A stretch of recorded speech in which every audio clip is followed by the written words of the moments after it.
네, 박수범의 대박 수급을 부탁해 시간으로 돌아왔습니다. 매니저님 정말 안정적인 종목들 요즘 시장에서 잘 소개해주고 계신데요.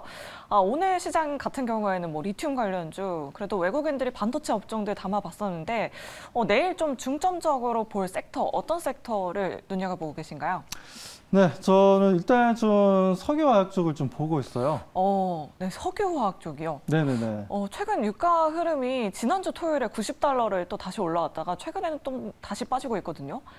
이게 뭐 석유화학이라는 게 네. 뭐 우리 시청자분들도 아시다시피 상당히 좀 경기 민감주입니다. 그러니까 경기가 실제 좋아져야지 주가 상승 탄력을 좀 보여주는 경향이 있는데 네. 아무래도 지금 현재 뭐 계속해서 리세션에 대한 내용도 나와주고 있고 뭐 지금 미국도 마찬가지고 우리나라도 마찬가지지만 계속해서 지금 금리 인상에 따른 지금 좀 문제가 좀 발생을 하고 있는 부분들입니다. 뭐 하지만 그래도 주가가 그동안 뭐 어떻게 보면 주가에 선 반영된 부분들이 좀 크다라고 저는 보고 있기 때문에 저는 그렇게 보자면 이제 금호석유가 지금 이제 매출이라든가 영업이익이 너무나 잘 나오고 있어서 뭐 그 부분을 통해서 금호석유가 충분히 주가 상승 흐름을 좀 가져갈 수 있다라는 관점에서 좀 가지고 나오게 되었습니다. 네, 오늘의 공략주를 이렇게 바로 공개해 주시는 건가요? 일단은 석유 관련주들의 흐름부터 먼저 살펴보도록 하겠습니다. 일단 오늘 시장에서 석유 관련주들은 그렇게 큰 폭의 상승은 없었거든요.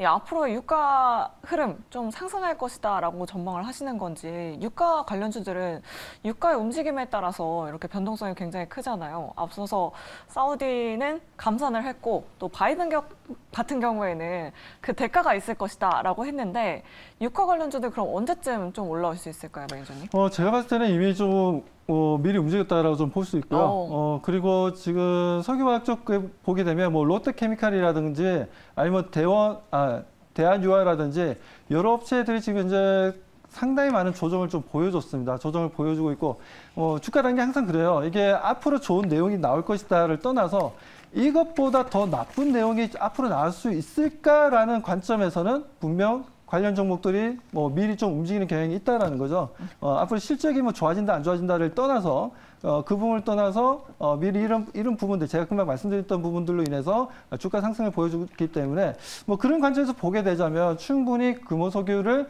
우리가 좀 대응해 볼 만하다라고 말씀드리고 싶습니다. 네, 알겠습니다. 뭐 흥구석유, S-오일, SK이노베이션, 금호석유 이렇게 꼽아주셨는데 이 중에서 금호석유를 오늘 대박 수급주로 골라주셨습니다. 이 금호석유의 수급 상황 어떤지 한번 체크해 보도록 하겠습니다. 금호석유 같은 경우에는 최근 기관의 수급이 연속해서 이렇게 4거래일째 들어오다가 오늘 잠시 좀 쉬어갔고요. 외국인이 오늘 매수세로 전환을 했습니다. 매니저님. 기관의 수급 좀 주목해 봐야 될까요?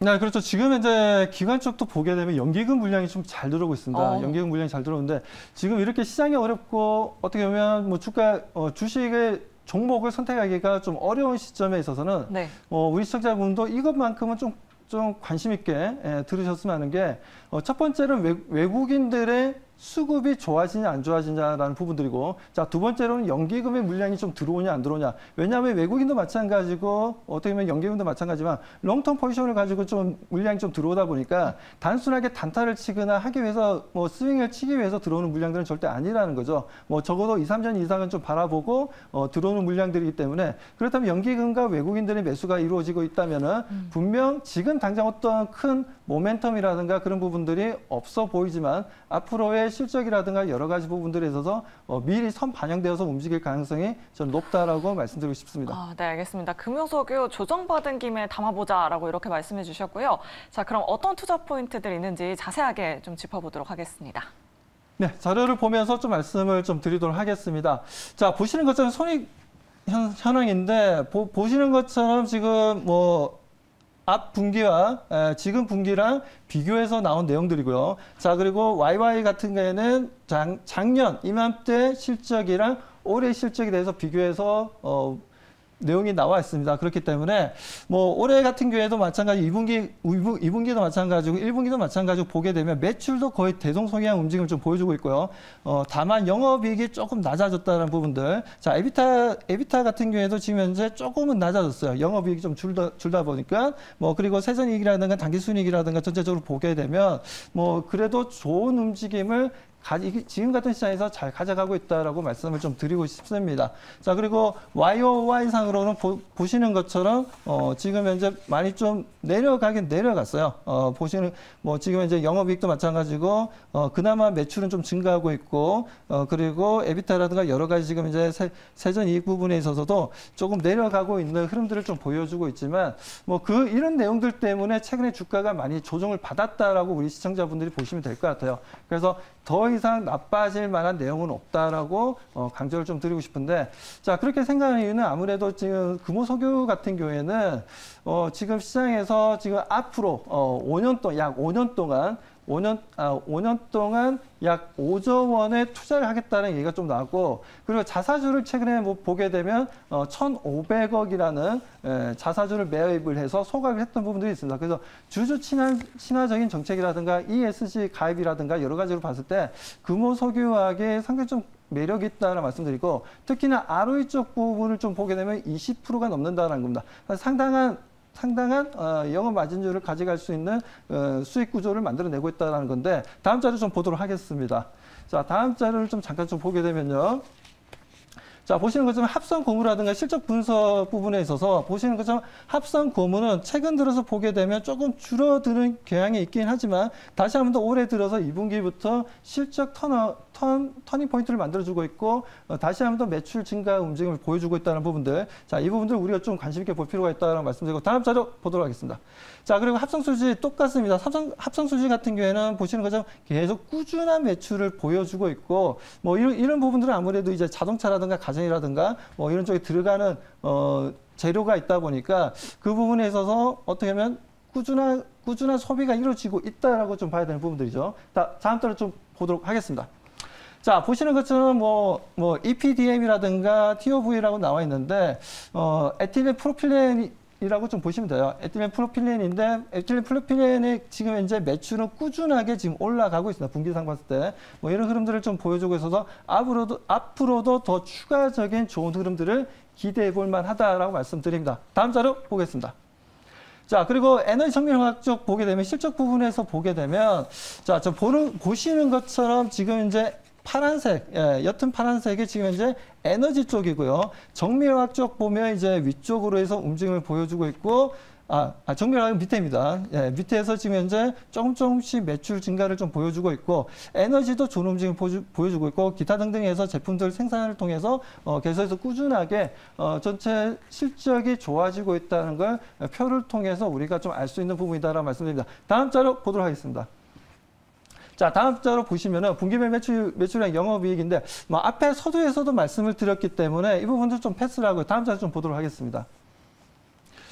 자, 그리고 금호석유화학의 생산 능력인데 최근에 보게 되면 보시는 것처럼 SBR에 대해서 2022년 4분기부터 지금 생산성을 향상을 하겠다는 얘기가 좀 나왔고 그 외에도 보면 합성 고무 쪽으로 해서 계속해서 공장 증설이 완료되고 있는 분위기입니다. 그렇기 때문에 지금 현재 생산 캐파가 훨씬 더 커지는 분위기에 앞으로 실적 전환을 강하게 가져갈 수 있다는 부분들에서 좀 금호석유화학을 점수를 좀 주고 있는 상황이고 좀 바꿔보겠습니다. 자, 금호석유화학의 생산 능력을 우리가 좀 보게 되면 보시는 것처럼 매년 지금 현재 추가적인 설비 투자를 통해서 생산 캐파가 늘어나는 걸 우리가 수치상으로 볼 수가 있습니다. 그렇기 때문에 이런 부분들 또한 우리가 합성수지의 움직임들에 있어서는 좋은 흐름들 기대해 볼 만하다라고 말씀드리고, 자, 그리고 계열사들 보면 이제 금호 PNP 화학이라는 회사가 있고 금호 미스 화학도 있고 금호 폴리캠이라는 회사도 있습니다. 보시는 것처럼 지금 현재 꾸준하게 매출을 보여주면서 생산 캐파 증설 내용들이 계속 좀 나와주고 있죠. 자, 이 부분들은 분명 금호석유가 지금 현재도 좋지만 미래 성장성에 대해서 과감한 투자가 이루어지고 있다는 부분들은 분명 그런 부분들은 베네핏으로 작용하면서 매출이나 영업이익을 크게 끌어올릴 수 있다라고 말씀드립니다. 자, 그리고 합성 고무랑 이제 합성 수지에 대해서 좀 나와주고 있는 부분들인데 수출 쪽으로 보면 합성 고무 쪽이 거의 81%로 큰 매출을 보여주고 있고요. 합성 수지 쪽 보면 수출 분야가 68%로 좋은 흐름들을 보여주고 있습니다. 대체적으로 좀 구매하는 국가들 보게 되면 동남아라든가 중국이라든가 이런 흐름가 큰 고객이고 중국과 서남아시아도 마찬가지다 말씀드립니다. 다음 자료 보도록 하겠습니다. 자, 투자 지분 공정 가치 측정에 있어서 금융자산에 대해서 이제 좀 나와 있는 부분들인데, 자, 동사 같은 경우에는 보시는 것처럼 아시아나항공의 지분도 좀 가지고 있고, 대우건설도 가지고 있고, KDB 생명보험이라든가, 그리고 자회사들 100%, 50% 이렇게 지분을 가지고 있는데, 뭐 연결 재무제표상 앞으로도 이런 자회사들의 움직임들도 우리가 참고해서 볼 필요가 있다는 말씀드립니다. 네, 알겠습니다. 사실 정유주 같은 경우에 좀 테마적인 종목들이 많은데 이렇게 실적이 정말 탄탄한 금호석유를 보니까 좀 매력적이다라고 느끼시는 분들 굉장히 많으신 것 같습니다. 자, 그렇다면 금호석유의 가격 전략 어떻게 세워보는 게 좋을까요? 네, 뭐 가격 전략에 대해서 좀 말씀을 좀 드리도록 하겠습니다. 가격 전략 일단 목표가는 15만 원 좀 제시하더라고요. 매수가는 12만 5천에서 13만 원 사이로 대응해보고, 자, 손절 가격은 11만 5천으로 대응하도록 하겠습니다. 네. 매니저님 수고 많으셨고요. 잘 들었습니다. 자, 이외에 무료 방송 관련해서는 어떤 내용 준비하고 계신지 간단히 들어볼까요? 네, 지금 바로 들어오시면 네. 제가 좀 말씀을 좀 드릴 텐데, 시장이 오늘 상당히 좀 어려웠습니다. 오늘 시장을 저는 그렇습니다. 오늘 같은 시장은 소위 얘기해서 좀 버려야 되는 시장이에요. 그러니까 네. 머릿속에서 지워버려야 될 시장이라고 좀 말씀드리고 싶은 게, 왜냐하면 기준이 없었어요. 종목들의 움직임도 그렇고 전체적인 기준이 없는 상황이었기 때문에 뭐 이런 부분에 대해서 좀 더 제가 무료 방송에서 좀 더 구체적으로 좀 디테일하게 말씀을 드릴 테니까 많은 분들 참여를 바라고요. 그리고 지금 현재 뭐 테마주다, 중소형주다 이쪽도 괜찮긴 하지만 그래도 앞으로 우리가 좀 모아가고 차근차근 수익을 만들어 나가는 부분에 있어서 중대형주들의 움직임이 좋다라는 부분들, 그 부분들만 한번 제가 네. 전체적인 중대형주에 대해서 짚어드리면서 말씀드릴 테니까요. 많은 참여 바라겠습니다. 알겠습니다. 네, 박수범 매니저 공개 방송까지 참여하셔서 많은 투자 인사이트 얻어가시면 좋을 것 같고요.